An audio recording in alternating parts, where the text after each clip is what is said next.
Have you ever wanted a budget mechanical keyboard? And not just any budget keyboard, but the right one. The perfect one.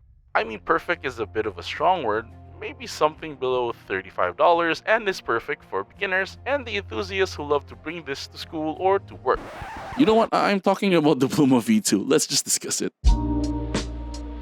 Hey there, welcome back. If you haven't seen it already, I did an ASMR unboxing and initial impressions video of the RAKK Pluma V2, which I will link right here. In this video, I will discuss some of the features I tried and tested with this really good keyboard, like the battery life, the RAKK Gears software, and some things I have noticed during the whole testing process. Just a disclaimer, the RAKK Pluma V2 was sent out by RAKK Gears PH for me to give an unbiased review.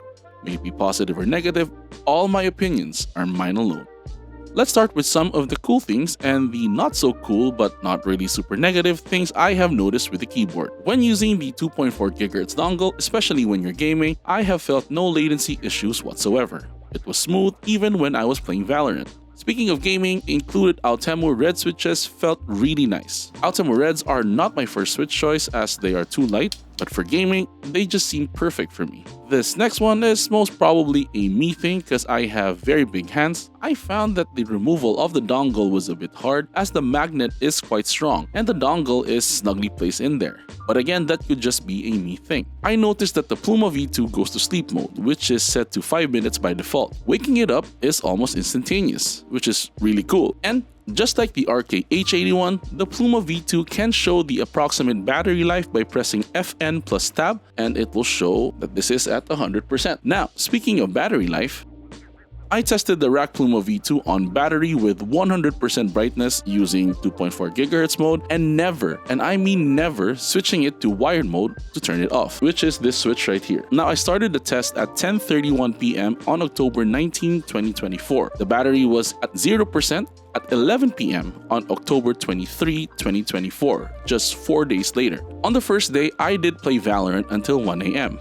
But on the succeeding days, I got a bit busy, so I was only able to use the keyboard for like 2 to 3 hours a day. That's specifically on the 20th and the 21st, and maybe just a little bit more on the 22nd. On the 23rd of October though, this is where I played a lot of Valorant from the afternoon to the evening. I did stop to record the Lucky 65 V2 video for a couple of hours, then played Valorant again to have it turn off at exactly 11 PM. During a competitive match, mind you, where I needed to find my cable just to have my agent move again. For recharge time, it took the Pluma approximately 10 hours to do a full charge, and that's from 0% to 100%. Some things to note though, when you are checking the battery, meaning doing the FN plus tab, it lights up to green. That means it's still above 50% battery life. When it goes below that, it turns to yellow. Then when the battery is approximately below 30%, it changes to red, and the battery icon will pop out with the color red. And when the battery is really low, the keyboard turns off all the RGB just to give you, the user, a little bit over an hour of use left. I would say a little bit over an hour or just about an hour, as when I was playing the second competitive match after I did the recording of the Lucky 65 V2,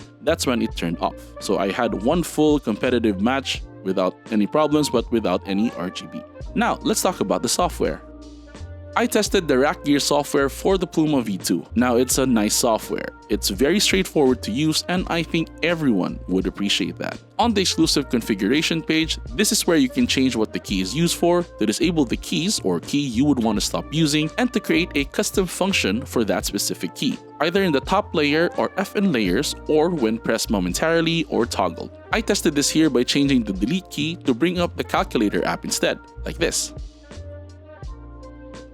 It's that cool and very simple, and it adds a layer of customizability for this keyboard. On the Macro Manager tab, you can create macros and choose from a list of the ones you have already created. I don't use macros, so I chose to skip this part. But you can check it out and it is there for you to play around with. Lighting mode is where you can choose from the 19 lighting modes already made for the Pluma V2. You can also change the brightness, the speed, the direction, and the colors you would want to use. By default, the Pluma comes with the rolling mode at 100% brightness with 3 lighting speed. So I'm going to change that to explode, making it colorful with a lighting speed of 5. Whenever I press a button, it technically explodes.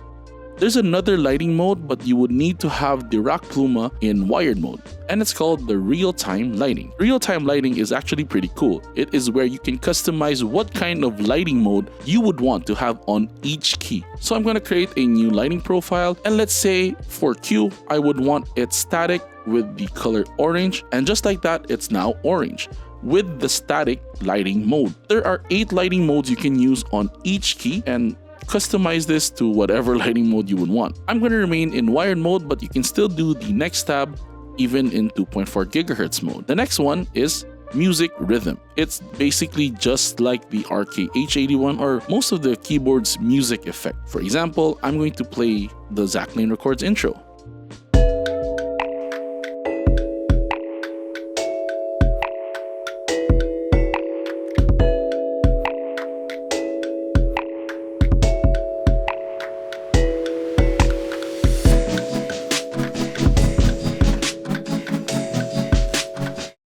If you close the software, whatever settings or whatever things you tinkered with in the music rhythm tab will revert to the chosen lighting mode. The last section in the software is system settings. It has the pretty normal stuff you usually see in pre-built mechanical keyboard softwares, like sleep time and disabling certain keys like the Windows key, Alt F4, and Alt Tab. This keyboard is really aimed for gamers. The thing that stands out here in the system settings is the key response time. This allows you to change the delay the Pluma V2 has, whether in wired mode, 2.4 GHz mode, or Bluetooth mode. It has 5 levels to choose from, with level 1 being the fastest response time with 2 to 3 ms for wired mode, 5 to 6 ms for 2.4 GHz mode, and 12 to 13 ms for Bluetooth mode. Yes, I did test this too, and check this out when I do make this into level 5.